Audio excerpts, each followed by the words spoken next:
બીજી Bhil ST depot Keshod, depot manager.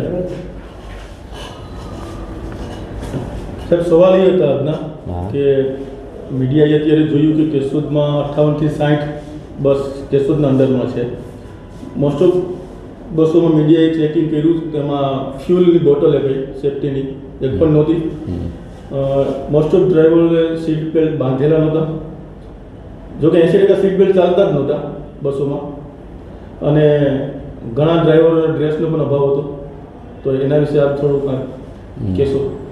હવે fire safety bottle છે એની એક્સપાયરી ડેટ થઈ ગઈ હતી. એના માટે અમે વિભાગીય કચેરી લેવલે 28/11ના રોજ રિફિલિંગ માટે મોકલેલ છે. 61 નંગ બોટલો રિફિલિંગમાં મોકલે છે, જે વિભાગીય કચેરી ખાતેથી રિફિલિંગ થઈને આવેલ એટલે તાત્કાલિક તમામ વાહનોમાં મૂકી દેવામાં આવશે. અને સીટ બેલ્ટ માટે જો ડ્રેસ અને સીટ બેલ્ટ કોઈ ડ્રાઈવર ફરજ દરમિયાન હોય અને ચેકિંગ કરતાં ન પહેરેલો હોય તો એને અમે 250 રૂપિયા દંડની જોગવાઈ પણ કરેલ છે યુનિફોર્મ માટે. સીટ બેલ્ટ પહેરેલ ન હોય તો અમારી એલસી ટીમ દ્વારા પણ એને ખાતાકીય કાર્યવાહી માટે અમને અત્રેથી ફોન દ્વારા અથવા રિપોર્ટ કરીને કાર્યવાહી માટે જણાવવામાં આવે છે. એસટી વિભાગ એક નિગમ, બહુ મોટું નિગમ છે ગુજરાતમાં. તો નિગમમાં હજારોની સંખ્યામાં કર્મચારીઓ પણ છે, અને બસમાં હજારો મુસાફરો સાથે કનેક્ટર ડ્રાઈવર અને કંડક્ટર હોતા હોય. તો તમને એવું નથી લાગતું કે અગર ડ્રેસ પહેર્યો હોય તો એના થોડા રેપ્યુટેશનમાં અથવા કર્મચારી તરીકે એક સારું લાગે? ચોક્કસ. યુનિફોર્મ પહેર્યો હોય તો કોઈ પણ વ્યક્તિ એના ઉપર હાથ ઉપાડતા કે એની એક આખું અલગથી આઈડેન્ટિફિકેશન થાય કે આ એક સરકારી કર્મચારી છે. એસટી માટેનો કોડ, યુનિફોર્મ કોડ એક સરસ વસ્તુ છે અને તમામ કર્મચારીએ ફરજિયાતપણે પહેરવો જ જોઈએ. તમે કીધું કે 61 રિફિલિંગ મોકલી છે, તો 60 બસ છે.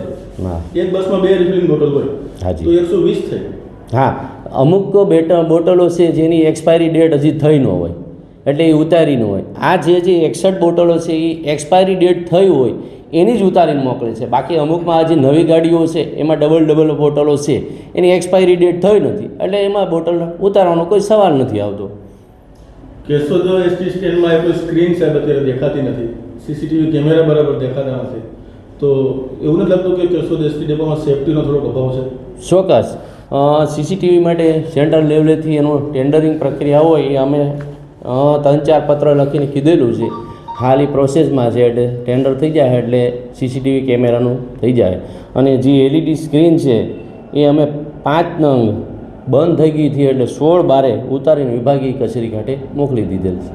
સર 5 નંગ બંધ થઈ ગઈ હતી, અત્યારે કોઈ સ્ક્રીન નથી? ના, નથી, અત્યારે નથી એ કંઈ.